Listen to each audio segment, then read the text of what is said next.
మిత్రమా, ఈ భూమి మీద నీ ఆశల్ని, నీ కలల్ని పట్టించుకునే ఒక్కొక్క వ్యక్తి కేవలం నువ్వు మాత్రమే. నీకోసం వాటిని సాధించి పెట్టే ఒక్కొక్క వ్యక్తి కూడా నువ్వే. నిజాయితీగా ఉండు, కానీ దాన్ని నిరూపించుకోవడానికి టైం వేస్ట్ చేయకు.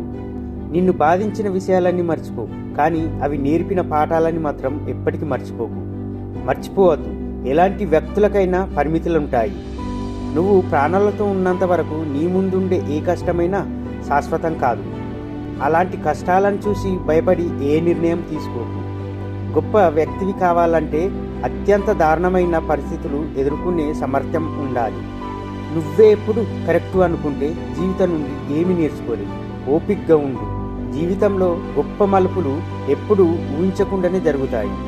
నీ లైఫ్లోని ఏ రోజు గురించి కూడా బాధపడకు. ఎందుకంటే మంచి రోజులు సంతోషాన్ని ఇస్తాయి, చెడ్డ రోజులు అనుభవాన్ని ఇస్తాయి, చెత్త రోజులు పాఠాలను ఇస్తాయి, అలాగే గొప్ప రోజులు జ్ఞాపకాలను ఇస్తాయి.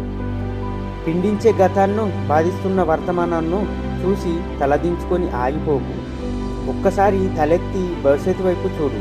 నువ్వు సాధించబోయే విజయాలు నీకోసం ఎదురు చూస్తూ ఉన్నాయి. మిత్రమా, రాసిపెట్టుకోమన్నమాట. చప్పట్లు కొట్టే చేతులకి అల్పు వచ్చేలాగా ఉండాలి నీ గెలుపు.